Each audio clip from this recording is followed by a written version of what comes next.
Hi dears, നമ്മുടെ കാലിക്കറ്റ് യൂണിവേഴ്സിറ്റിയുടെ FIGP അഡ്മിഷനുമായി ബന്ധപ്പെട്ട അപ്ഡേറ്റ് ആണ്. നമ്മുടെ ഫിഫ്ത്ത് അലോട്ട്മെൻറ്റ് വന്നു കഴിഞ്ഞാൽ അതിൻ്റെ അഡ്മിഷൻ പ്രോസസ്സ് നടന്നുകൊണ്ടിരിക്കുകയാണ്, അറിയാമല്ലോ.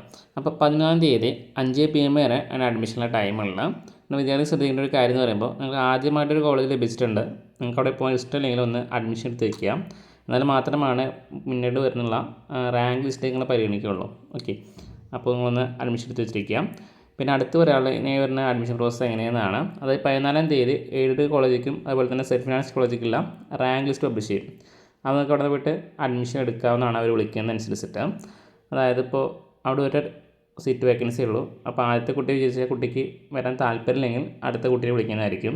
പിന്നെ ഒരു കോളേജിൽ പോയി ജോയിൻ ചെയ്തിട്ട് പിന്നെ നിങ്ങൾക്ക് വേറൊരു കോളേജിൽ വിളിക്കുകയാണെങ്കിൽ അവിടെ മാറി ജോയിൻ ചെയ്യാനുള്ള അവസരം ഇവിടെ ഉണ്ട്. ഓക്കെ, അപ്പോൾ അതൊന്ന് മനസ്സിലാക്കി വെച്ചിരിക്കാം. സെൽഫ് ഫിനാൻസിൻ്റെ റാങ്ക് ലിസ്റ്റും എയ്ഡഡ് കോളേജിൻ്റെ റാങ്ക് ലിസ്റ്റും തമ്മിലുള്ള അഡ്മിഷൻ പ്രോസസ്സ് ഇങ്ങനെയാണ് വരുന്നത്. പിന്നെ അതിന് ശേഷം അതിൻ്റെ അഡ്മിഷൻ പ്രോസസ്സ് കഴിഞ്ഞിട്ട് ഏതെങ്കിലും കോളേജിൽ സീറ്റ് വേക്കൻസി ഉണ്ടെങ്കിൽ സ്പോട്ട് അഡ്മിഷൻ നൽകാൻ ചാൻസ് ഉണ്ട്. അതായത് അവിടെ പറയുന്നതായിരിക്കും, അവരുടെ ന്യൂസ് പേപ്പർ ജസ്റ്റ് പറയും. അപ്പോൾ നിങ്ങളവിടെ പോയിട്ട് ജോയിൻ ചെയ്യാൻ നിങ്ങൾക്ക് കഴിയും. ക്യാപ് ഐ ഡിയും നിങ്ങൾക്ക് ഉണ്ടെങ്കിൽ ക്യാപ് ഐ ഡി നിങ്ങൾക്ക് ജോയിൻ ചെയ്യാൻ കഴിയുന്നതായിരിക്കും. ഓക്കെ, പിന്നെ മറ്റെന്തെങ്കിലും സംശയമില്ലെങ്കിൽ നമ്മൾ വാട്സപ്പ് ഗ്രൂപ്പിൽ ജോയിൻ ചെയ്ത് നിങ്ങൾക്ക് ചോദിക്കാവുന്നതാണ്.